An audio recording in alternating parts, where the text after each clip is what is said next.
মাংস খেতে গেলেই আমাকে এইভাবে সবসময় কান্নাকাটি করতে হয়। দেখো এদিকে আমি মাংস খাবো বলে এদিকে পেঁয়াজটা কেটেছি, যে আর চোখ ফোক দিয়ে জল ফল বেরিয়ে আমার অবস্থা পুরো খারাপ হয়ে গেছে।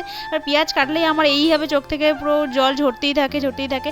তা সেদিন আমি মেট্রো ক্যাশ অ্যান্ড ক্যারি থেকে কিছুটা জিনিসপত্র কিনে নিয়ে এসে রাত্রেবেলা মনে করলাম একটু চিকেন নিয়ে চলে আসি, রাত্রেবেলা ঝোল করে নেবো আর হয়ে যাবে, ভাত দিয়ে খেয়ে নেবো এদিকে। তা সেই মতো আমি রান্নার প্রস্তুতি প্রায় শুরু করে নিয়েছি। আর এদিকে না আমি খুব মাংস মাংস ধুয়ে নিয়েছি, আর দেখো খুব শর্টকাটে কাজ সেরেছি। রাত্রেবেলা কে আর বাটাবাটি করবে, তাই ওই গ্রেটার দিয়ে কোনোরকমভাবে ওই আদা আর রসুনটাকে গ্রেট করে নিয়েছিলাম। আর এদিকে না এখন কি ট্রেন্ডিংয়ে কী আছে তোমরা তো সবাই জানো, মাংস ভাত আর মাংস ভাত।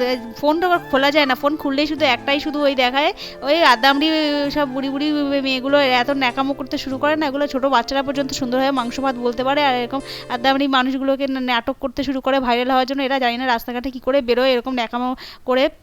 তো যাই হোক, তো সেগুলো আমি রীতিমতো দেখো মাংস মাংস রান্না করতে শুরু করে দিয়েছি। তো এদিকে রান্না করছিলাম আর এদিকে যা যা নিয়েছিলাম সেগুলো টুকিটাকি সব গুছিয়ে নিয়েছিলাম। তা আমার মনে হলো যে ওগুলোকে তোমাদের সাথে শেয়ার করব। এদিকে দেখো মাংস করতে করতে এদিকে আমার পেঁপেগুলো না একটুখানি শক্ত শক্ত ছিল, কারণ পেঁপে সবসময় সমান হয় না। কোনো কোনো পেঁপে দেখেছি একদম খুব সুন্দরভাবে গলে যায়, আবার কোনো কোনো পেঁপে একদম শক্ত হয়ে থাকে, সিদ্ধ হতে চায় না। জানি না ফ্রিজে রাখলে এরকম হয় কি না, তবে আমি ফ্রিজ থেকে এটাকে বাইরে বার করেই রেখেছিলাম। তারপরেও একটু শক্ত শক্ত ছিল অনেকক্ষণ ধরে, না আমাকে এটা ফোটাতে হয়েছিল পেঁপেটাকে। তো ভালোই হয়েছিল।